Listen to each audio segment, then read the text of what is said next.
मैं बचपन ही से अपनी खाला के ज़्यादा करीब थी। जब भी अपनी नानी नाना के घर जाती तो मुझे खाला से मिलने का बेहद शौक था, क्योंकि मेरी खाला की शादी मेरे नाना नानी के घर के करीब ही हुई थी। जब मैं इधर उधर जाती तो मेरी खाला अपने मैके आ जाती और मैं भी इनके घर रहने के लिए चली जाती थी। मेरी खाला मेरी अम्मी से बड़ी थी और इनका एक ही बेटा था जो मुझसे 5 साल बड़ा था। जब भी मेरी खाला मुझे देखती तो मेरी अम्मी से कहती कि मैं ज़ारीन को अपनी बहू बनाऊँगी। इस वक़्त मेरी उम्र 12 साल थी। मेरी अपनी अम्मी बहन की बात सुनकर कहती कि अभी तो बच्चे छोटे हैं, जब बड़े होंगे तभी इसकी ज़िंदगी का फ़ैसला करेंगे। लेकिन मेरी खाला अपनी बात पर कायम थी और मुझे इस वक़्त इन बातों की समझ ना थी।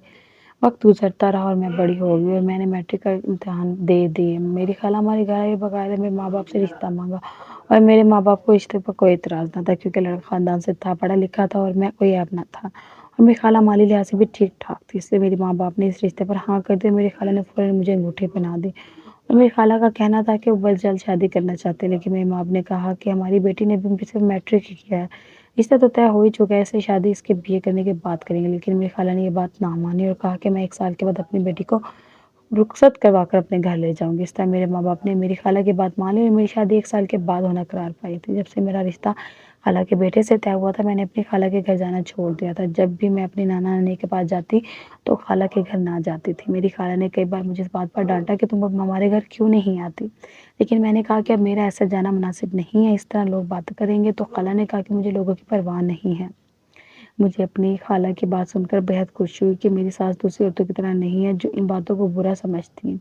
इससे 1 साल के बाद मैं शादी हो चुकी थी और मैं रुखसत होकर अपनी खाला के घर आ गई। शादी के शुरू के दिनों में मेरा शौहर मेरा बेहद ख़्याल रखता था और मेरी खाला भी मेरा बेहद ख़्याल करती थी। मैं खुद को दुनिया की खुशमत-तरीन लड़की समझती थी, जिसे इतना अच्छा ससुराल मिला। तभी मेरी शादी को कुछ ही दिन हुए थे कि एक दिन मेरे शौहर ने कहा कि इसे काम के सिलसिले में बैरून मुल्क जाना पड़ गया। हो सकता है कि मुझे वहाँ कुछ महीने लग जाएँ। जब मैंने ये बात सुनी तो मैं बेहद उदास हो चुकी थी कि अभी तो हमारी नई-नई शादी हुई है, मेरा शौहर भी मुझे छोड़कर जा रहा है।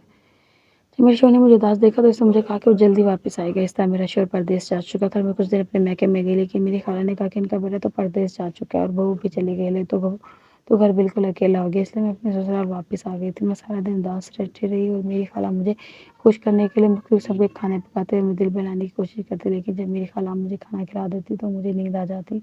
इस तरह 2 महीने गुज़र गए। कुछ दिनों से मुझे अपनी तबीयत ठीक नहीं लग रही थी। जब मैं डॉक्टर के पास गई तो डॉक्टर ने जो खबर मुझे सुनाई, इसे सुनकर मेरे पाँव तले से ज़मीन निकल चुकी थी, क्योंकि डॉक्टर ने मुझे कहा कि मैं माँ बनने वाली हूँ। मैं भी इस बात पर हैरान थी कि मेरे शौहर तो परदेस में थे, मैं कैसे हामला हो गई? मुझे अपनी सास पर शक था। एक दिन मेरी सास मेरे लिए खाना लेकर आई तो मैंने खाना छुपा दिया। अपनी सास से ये कहा कि मैं खाना खा चुकी हूँ। इसलिए मैंने अपनी सास के सामने सोने का नाटक कर दिया। अभी कुछ ये वक़्त गुज़रा था कि मेरी सास कमरे में दाखिल हुई, उसके साथ पीछे मेरा शौहर था। मैंने अपने शौहर को कमरे में देखा तो मैं हैरान रह गई, लेकिन मैंने सोने का नाटक करती रही। मेरी सास ने अपने बेटे से ये कहना शुरू किया कि मैं तुम्हारी इस बात में मुझे साथ नहीं देख सकती, क्योंकि तुम्हारी बीवी हर वक़्त परेशान रहती है। जो खुशखबरी से मिली है, इसके बाद तो मैं इसे झूठ नहीं बोल सकती। मेरे शौहर ने जब ये बात सुनी तो इसने कहा, कुछ तो आपको मेरा और साथ देना होगा, फिर मैं खुद इसे सच बता दूँगा।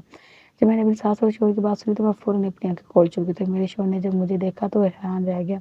मैंने अपने शौहर से कहा कि ऐसा कौन-सा सच है जो आप मुझसे छुपा रहे हैं और आप बैरून मुल्क से कब वापस आए हैं?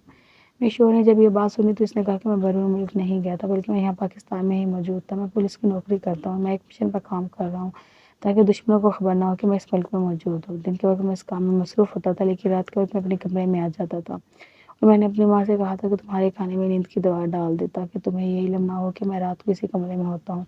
जब मैंने अपने शौहर की बात सुनी तो मेरी आँखों में आँसू आ चुके थे। मेरे शौहर और मेरी खाला ने मुझे चुप करवाया और कहा कि हम तुम्हें परेशान नहीं करना चाहते थे, लेकिन जब से हमें ये खबर मिली थी कि तुम हामिला हो तो मैं इस बात को मज़ीद नहीं छुपा सकती थी।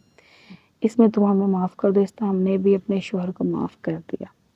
अगर आपको मेरी कहानी अच्छी लगी तो प्लीज़ मेरे चैनल को लाइक करें, सब्सक्राइब करें और बेल आइकन के बटन को ज़रूर दबाएँ। शुक्रिया।